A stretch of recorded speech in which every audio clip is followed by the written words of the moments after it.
m'appelle Emma, j'ai 21, bientôt 22 ans, et d'où je viens, c'est une très bonne question, d'un petit village pas très loin de Lyon, à 1 heure environ.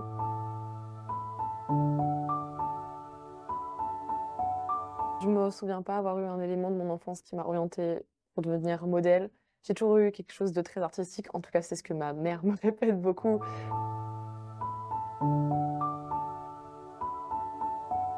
Ça fait 1 an et demi, je crois que je suis modèle, peut-être? 1 an et demi, maximum 2 ans, mais je pense que ça fait 1 an et demi.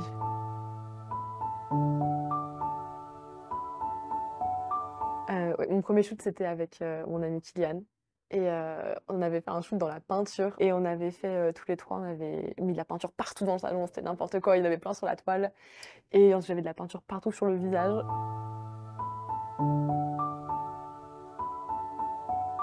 Est-ce que je pense que les réseaux sociaux ont impacté, le fait d'être modèle et de mannequinat? Oui, évidemment, heu, par plein d'aspects. Le fait d'avoir une grosse communauté maintenant, ça aide beaucoup à se lancer dans le mannequinat. Parce que parfois les marques, elles ne cherchent plus juste un visage, elles cherchent quelqu'un qui a une communauté derrière pour atteindre un public plus large, simplement, que, ce qu'on peut atteindre par les pubs, les publicités, que ce soit, télévisées ou sur les réseaux sociaux. Donc ça peut être bien et à la fois mauvais, par exemple, pour les gens qui n'ont pas de communauté et qui arrivent et qui sont des modèles qui sont des modèles incroyables, mais qui en fait ne vont pas être prises parce que justement il y aura déjà ces gens avec une communauté. Pas qu'elles soient moins douées ou quoi que ce soit, juste que ça augmente leurs chances, d'avoir le travail. Pour ce qui est des bons côtés, il y en a beaucoup. Je pense à des gens que moi j'ai rencontrés à Paris, des photographes absolument adorables, des gens vraiment super gentils que je n'aurais jamais rencontrés sans les réseaux sociaux.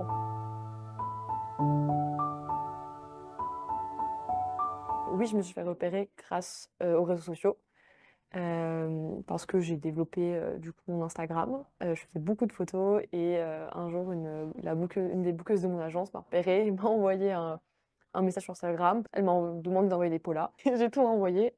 Elle m'a répondu: «Est-ce que tu peux venir à Paris pour qu'on se voit?» «Oui, bien sûr que je peux venir à Paris pour qu'on se voit» et je suis allée à Paris et j'ai été prise.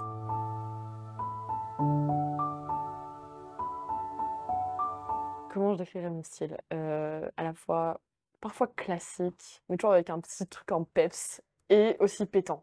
En été et même en hiver, j'adore avoir des pièces hyper colorées. J'ai plein de t-shirts très, très roses, mais roses flashy.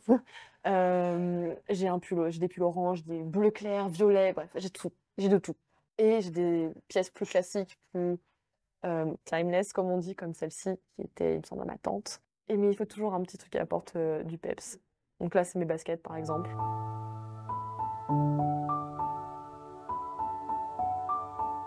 Comme beaucoup, j'adore sortir avec mes amis. C'est quelque chose que j'aime beaucoup faire. Des soirées tranquilles, par exemple des soirées cinéma où on découvre d'autres films et que ce film que j'aurais absolument jamais regardé toute seule.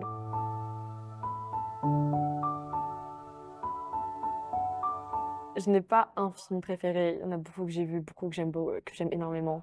Mais je pense que dans un top qui est, avec une liste non exhaustive, il y a Orgueil et préjugés de 2005 avec Keira Knightley et Matthew McFadyen. Mais quel film! La photographie, la musique, les scènes, les plans, mais tout est incroyable. Ils ont l'accent british. Hunger Games 1 aussi, parce que j'ai adoré ce livre. Je ne suis pas du genre à relire les romans, mais Hunger Games 1, je l'ai relu, mais des dizaines de fois tellement je trouve qu'il est incroyablement bien écrit et le film est un bon reflet du livre.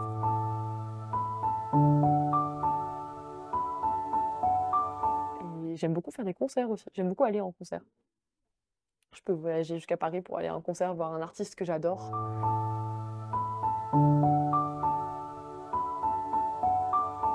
Mon top 3, alors en premier lieu, évidemment madame Taylor Swift. Incroyable artiste, incroyable businesswoman surtout.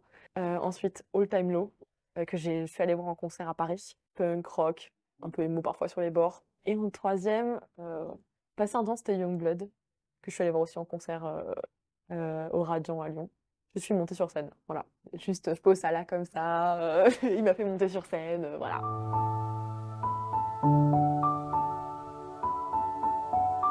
J'ai pas vraiment d'astuces à partager, à ce niveau-là pour ce qui est, de la pression au niveau des mensurations et cetera, parce que j'ai du mal à me gérer.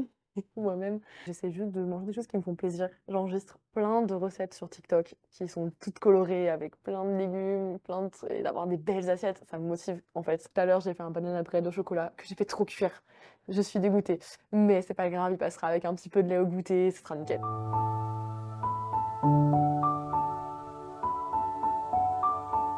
J'ai beaucoup de mal à imaginer un conseil que je pourrais donner à la moi plus jeune parce que je n'ai pas vraiment voulu être mannequin. C'était pas vraiment mon but, c'est arrivé complètement par hasard. Je dirais juste de pas écouter les autres et de s'accrocher, c'est tout. Il faut juste tenter et surtout de ne pas avoir peur. Mais pour tout le monde, ça vaut pour tout le monde en fait. Juste ne pas avoir peur et se lancer. Sinon, il se passera jamais rien. Et comme on dit, 100% des gagnants ont joué. Donc ça s'applique absolument tout dans la vie, dont le fait de devenir modèle.